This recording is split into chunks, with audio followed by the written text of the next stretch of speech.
از کجا اومدین؟ نگاه کنم کدوم کشوره؟ برای نتونم یهو که حالشه ببره نیم واسه کشور من انگلیسه. کدوم شهر انگلیس؟ من لیدزم. لیدز. از لیدز اومدم برای دفاع از مقدساتم، برای آقام، برای اربابم حسینم. از کجا اومدین؟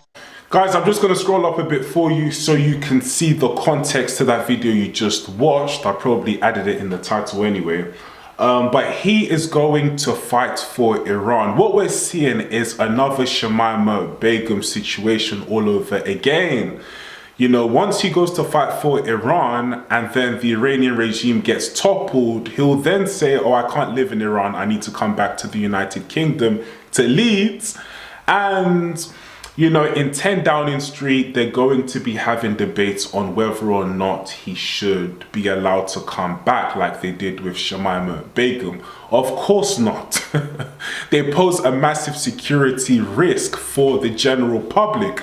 But when have the government ever cared about the general public? So yeah, let's just read a little bit about this.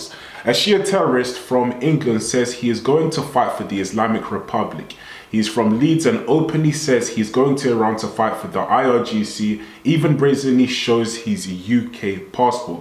This is a serious concern. This is a serious security concern, and he should be barred from re-entering the country at Kia Starmer. Guys, next video, let's get straight to it and then I'll speak of it right after.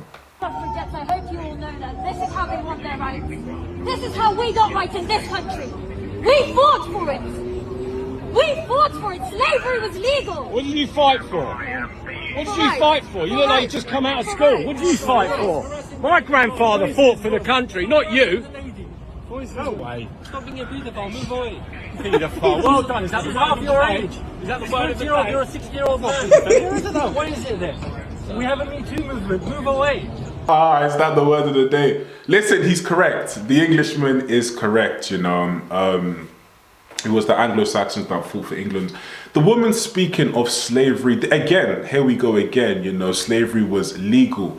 You know, so much energy for these policemen here, so much energy against the West, so much energy against Britain, but she won't be speaking of what's going on with black people in Arab lands, in Muslim lands, because slavery is still legal in many parts of the Middle East, North Africa, Sub-Saharan Africa.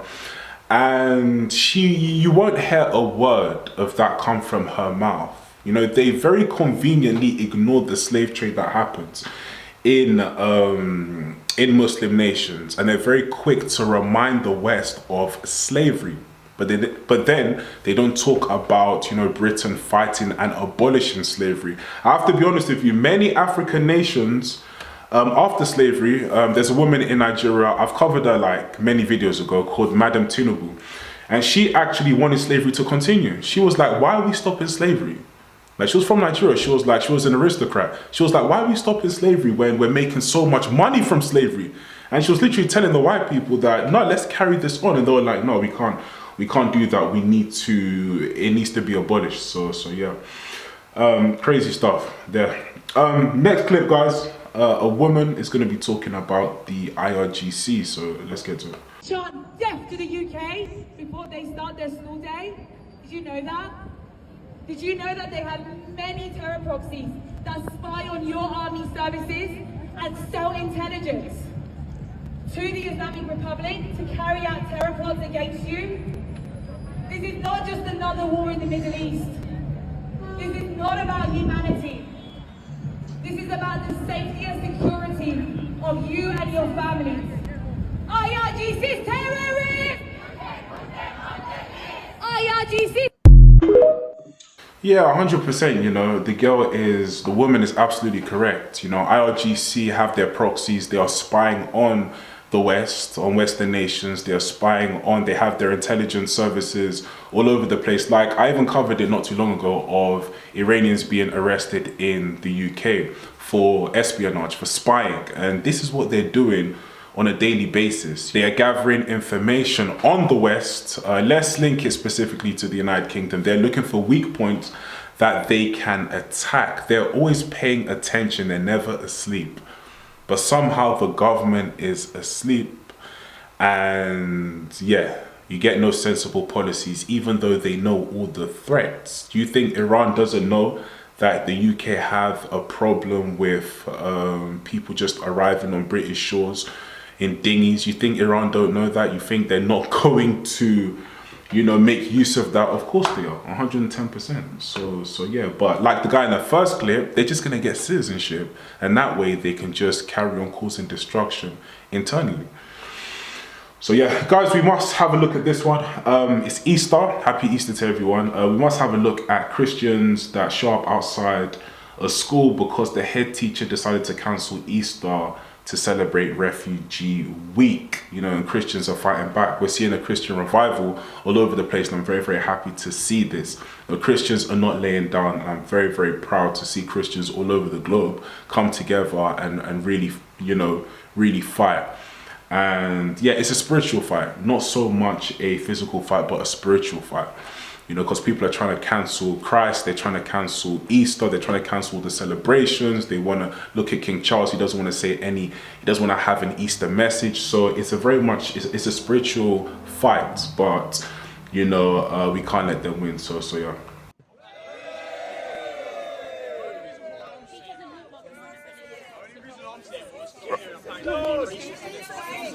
Who's the king of Eastleigh? Who's the king of Eastleigh? Jesus! Who's the king of Norwood? Who's the king of Britain? Who's the king of Saudi Arabia? Who's the king of Africa? Who's the king of Afghanistan? Yeah, I get it. I like it. You know, Jesus is the king, 110%. You know, regardless of what religion, you know, Jesus is king and Jesus is alive. Guys, next clip. A woman that's going to be talking about, she's going to be talking about far right. So she's going to be saying that she's against far right, etc., and that everyone should just come into the UK. And like I said many times, you know, the Muslim community thrive from people like her. You know, foreign terrorist regimes like the IRGC, like Hamas, thrive because of gullible women like her that's just gonna say, hey, everyone should come to the UK because they're going through hell in their country and they should just come here, and we shouldn't have to vet them or anything like that. Just let them come and live amongst us so that we're vulnerable to them. And yeah, that's how it should go. And that's very, very silly. So yeah, and even if you do want to say you're against the far right, then come with some pushbacks. You know, what do you suggest? You know, because a lot of people on the right are suggesting, you know, to stop the dinghies. They're suggesting deportations. They're suggesting keeping men out of women's sports. You know, so what do you suggest? You know, bring some ideas. People from the left have no ideas, if you've noticed, guys. They'll always say, we oppose Farage, we oppose the right, we oppose, some people will say Farage isn't even right-wing enough, but they say we oppose all of that. Okay, so what do you suggest? Yeah, don't worry about that, but you just don't want Farage in. You just don't want, you know, these right-leaning parties in, which is silly if you're not going to come with any rebuttal to that. So yeah. The far right are really dangerous. I'm a teacher, and I think that if they got into power, that would be really bad news for education. The things that Nigel Farage specifically has said about education and the National Educational Union specifically that I'm part of, I think is really, really abhorrent. I hate everything that the far right stands for as well. It makes me really, really sad every single day to think of all of the absolute horrific things that they peddle and convince people are true when they're not. I believe that refugees should have a place here for safety when they've gone through the worst imaginable things that humans could go through, and I think that love should win over hate. You know, very, very, very easy to just say, but like I've said, they will never, you know, say what they will never suggest anything. They'll just try and fearmonger and say, hey, you don't want them in. Okay, so what do you suggest? Nothing, because I have no policy, of course. So yeah, guys, this next video, I'm not even going to play it. It's just, I'm not playing this next video. I'm sorry. I don't want to hear what Sadiq Khan has to say about Easter. Haven't got no time for, you know, I haven't got no time to listen to this. I'm just trying to show you that every time he posts, the comment section is always disabled. You know, if you're doing your job well and people liked you and you're popular, as you say, then this wouldn't be like this. You wouldn't have the comments off all the time. On most of, if not all, of his posts on X, comments are always turned off. We know what that means. It means that he is not doing his job, and people will just give him hell in the comments. That's why he's turned it off. So yeah, it is what it is. If you're not doing your job, then you know that's how it goes, and people don't feel safe. So yeah, Carol Vorderman, guys, next video. Let's play it first. Actually, she's just gonna do some fear mongering during Easter instead of her to just be wishing everyone a happy Easter. She can't do that. She has to attack reform. Why not? Even though Nigel Farage said happy Easter to everyone. But let's carry on. Happy Easter, you beautiful people. The Easter Bunny has arrived with some good news because Nigel Farage, the lying charlatan who we know and loathe, is going down, down, down in the latest polls. One of the polls out this morning put reform right down at 21%. In fact, when you look at the detail, the Green Party is nudging slightly ahead of reform. But the great irony of this poll is that it has been undertaken by a famous right-winger, Michael Ashcroft, who's written many books with Isabel Oakeshott. If you don't know who she is, she's the blonde girlfriend of Richard Tice, Farage's deputy. And she's the one who scarpered off to Dubai saying, oh, the VAT on private schooling's too much for me. And a second poll out today, which has been conducted by More in Common up in Scotland, show reform diving there too. They're now well below Labour in the polls, SNP way out ahead, and now reform are in third place. It's been such a tough week for Nigel. So, happy Easter bunnies. Reform are on their way out. Yeah, so yeah, people are just praying that reform just crumble. They're praying that, you know, any party that want to come with some common sense policies. I don't support all of reform's policies. You know, I haven't really seen all of their policies, but a lot of what they say is just common sense. It's what the majority of people with common sense in the UK are thinking. You know, and it makes sense. You know, UK has been woke for too long. They need some common sense policies put in place. I've been highlighting so much. We're seeing independent candidates that are running and they can't speak English. We're seeing them that only want to do for the Muslim community. We're seeing people coming over disrespecting, graping, SAing, you know, British people. We're seeing a lot of people coming over just taking the mick. Something needs to be done about this. They want to convert more churches into mosques. You know, so much is going on. So there needs to be a correction. Someone needs to make a correction for the poor policies that has happened for so long in the UK. And someone just needs to say something about it. And now Reform have come out and said something. All of a sudden, everyone just want to take them down.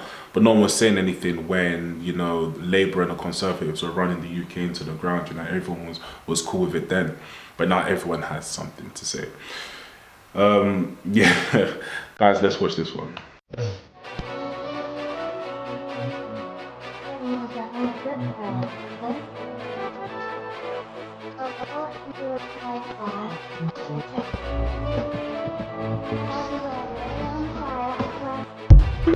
Alright guys, that was just a quick one. It was just an asylum seeker that was trying to disturb a young girl taking a selfie, and the police just, no time for that, yanked him by the top. Come here, we're going. Haven't got any time for that. So much respect to the police in whatever country that was. Maybe a Nordic country from the writing at the back, from the writing when the video finished.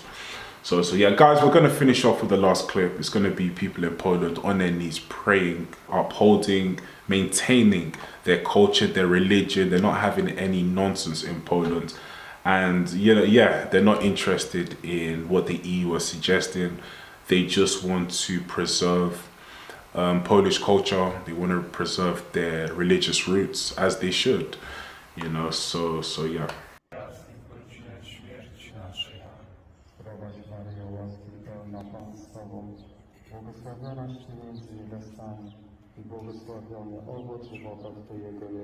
Święta Maryjo, Matko Boża, módl się za nami grzesznymi, teraz i w godzinę śmierci naszej. Zdrowaś Maryjo, łaski pełna Pan z Tobą, błogosławionaś Ty między niewiastami i błogosławiony owoc żywota Twojego Jezus. Święta Maryjo, Matko Boża, módl się za nami grzesznymi, teraz i w godzinę śmierci naszej.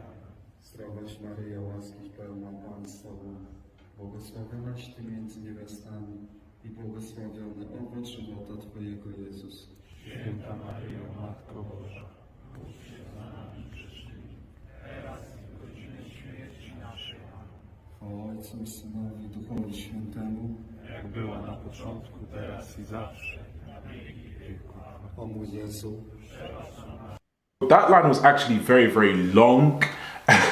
Very, very long line. It's like it was going on forever, but everyone was coming out and participating. So yeah, much respect to them. They're just trying to preserve their religious roots, you know, as they should. They do not want Poland to look unrecognizable in a few decades from now, so that their kids, grandkids, great-grandkids are going to be growing up in a country that is unrecognizable and looks nothing like Poland. So yeah, just praying on their knees during Easter. Much respect to them. So yeah, but the revival is coming back in the UK. You know, a lot of people in Central were going there and they were learning about Jesus. They're downloading the Bible app, buying Bibles and stuff like that. So yeah, I wouldn't give up on the UK. I think things can still get better. So far the correction is made now. But anyway, guys, let me know in the comment section down below what you think, and I'll catch you in the next video. Peace.